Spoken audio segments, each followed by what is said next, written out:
بزرگترین پروژه انتقال آب آشامیدنی افغانستان. انتقال آب دریای پنجشیر به کابل، پایتخت افغانستان. این پروژه چه مقدار هزینه نیاز دارد؟ چقدر خانواده ها در کابل از این آب بهره مند خواهد شد؟ و دیدگاه مقامات امارت اسلامی در مورد انتقال آب پنجشیر به کابل.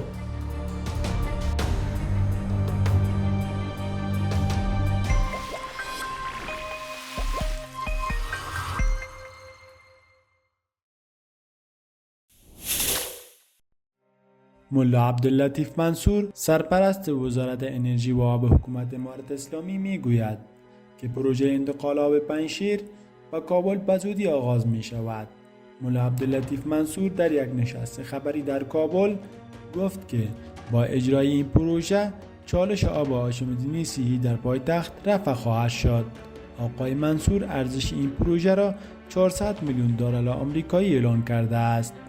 طرح انتقال آب دریای پنجشیر به کابل حدود 12 سال پیش توسط حکومت پیشین ریخته شده بود.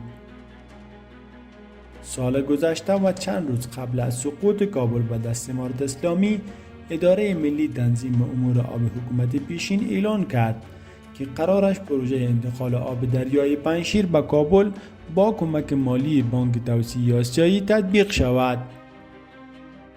قرار بود سالانه 100 میلیون متر مکعب آب از دریای پنجشیر به کابل انتقال داده شود و از این آب بیش از 2.5 میلیون نفر در پایتخت افغانستان مستفید شوند. کمبود آب در پایتخت افغانستان چالش جدی دانسته می شود. در حال حاضر وزارت انرژی و آب حکومت امارت اسلامی می گوید که شهر کابل به بحران کم‌آبی نزدیک شده و سطح آب‌های زیرزمینی در سالهای جاری تا 3.5 متر پایین رفته است. هیئت تنظیم آب روی چگونگی تطبیق پروژه انتقال آب پنجشیر به کابل بحث کرده است و به تسریع روند کاری این پروژه تاکید کرده است. این هیئت که از سوی کابینه امارت اسلامی توظیف شده و از سوی عبدالسلام حنفی معاون اداری ریاست الوزراء رهبری می شود، در ترکیب آن سرپرست وزارت مالیه، انرژی و آب، شهرسازی و مسکن، معینان وزارت‌های زراعت، آبیاری و مالداری، احیا و انکشاف دهات، اقتصاد، معاون اداری ملی حفاظت محیط زیست، رئیس شرکت آبرسانی و فاضلاب شهری و تیم تکنیکی و مسلکی اداری حضور دارند. هیئت موظف در رابطه با تطبیق پروژه انتقال آب دریای پنجشیر به شهر کابل، معیاد تطبیق، سنجش مصارف، ظرفیت آبی این پروژه و رفع مشکلات آبی آشامیدنی شهروندان شهر کابل از این طریق گفته شده است و بر تسریع روند کاری این پروژه تاکید شده است.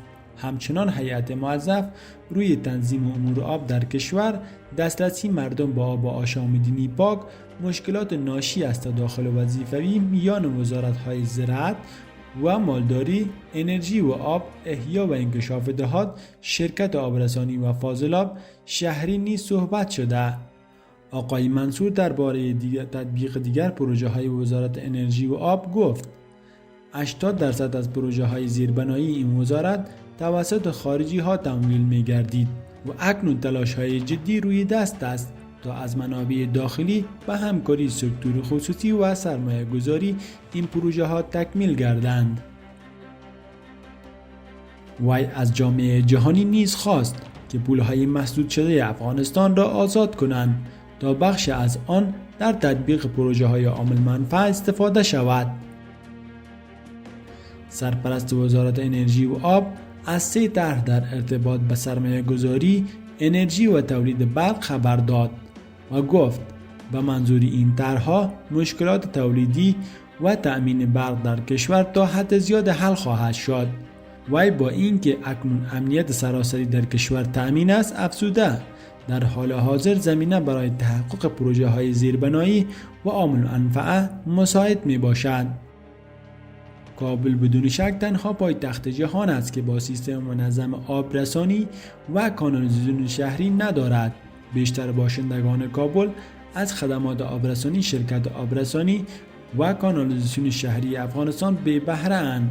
در ناحیه‌های 12، 13، 21 و 22 شهر کابل این شرکت هیچ گونه فعالیت ندارد. به اساس محاسبه شرکت آبرسانی و کانالیزاسیون شهر افغانستان، از 6 میلیون جمعیت شهر کابل تنها 400 هزار تن از خانواده ها از خدمات آبرسانی این شرکت بهره مند هستند. کمکاری شرکت آبرسانی و کانالیزاسیون شهری افغانستان باعث شده که در سالهای اخیر شرکت‌های خصوصی زیاد در زمینه آبرسانی و مردم در کابل ایجاد شود. در حال حاضر 72 شرکت خصوصی آبرسانی در شهر کابل فعالیت می‌کنند که نزدیک به 600 هزار باشنده کابل را زیر پوشش قرار داده‌اند. با آمار دست داشته روشن می شود که در کابل نزدیک به 1.5 میلیون شهروند از خدمات‌های آبرسانی بهره مند بودند و نزدیک به 4.5 میلیون دیگر آن از خدمات آبرسانی بی بهره اند. بر اساس گفته‌های وزارت انرژی و آب، پروژه انتقال آب رودخانه پنجشیر به کابل تا 3 سال دیگر به بهره برداری سپرده خواهد شد. روشن نیست که با انتقال آب رودخانه پنجشیر به کابل چه شماری از باشندگان این شهر از آب آشامیدنی این دریا بهره مند خواهد شد. بر اساس گفته‌های وزارت انرژی و آب، قرار است از آبی که از رودخانه پنجشیر به کابل انتقال داده می شود، ناحیه‌های 11، 18، 15، 19 و 21 زیر پوشش آبرسانی خود قرار دهد. اما هنوز آمار دقیق از شمار جمعیتی که در این ناحیه‌ها زندگی می‌کنند در دست نیست. در کنار انتقال آب پنجشیر به کابل، وزارت انرژی و آب، شرکت آبرسانی و کانالیزاسیون شهر افغانستان پروژه‌های دیگر برای انتقال آب به کابل روی دست دارد که مهمترین آن پروژه ساخت بند شاهدود لندر است. بند شاهدود لندر گنجایش ذخیره نزدیک به 1400 میلیون متر مکعب آب را دارد که با بهره برداری آن 2.5 میلیون باشنده کابل از آب صحی آشامیدنی بهره مند خواهد شد. در حال حاضر بیشتر باشندگان کابل با آب صحی آشامیدنی دسترسی ندارند. با این حال بر اساس آمار زیر پوشش خدمات آبرسانی، شرکت آبرسانی و کانالیزاسیون شهری افغانستان روشن می شود که بیشتر از 4.5 میلیون باشنده کابل با آب صحی آشامیدنی دسترسی ندارند. کم‌آبی در حال حاضر با توجه به تغییرات اقلیمی بزرگترین تهدید برای پایتخت نشینان به شمار می رود که برای مبارزه با آن به راه‌های حل بنیادی و کارشناسی محیط زیست نیاز است.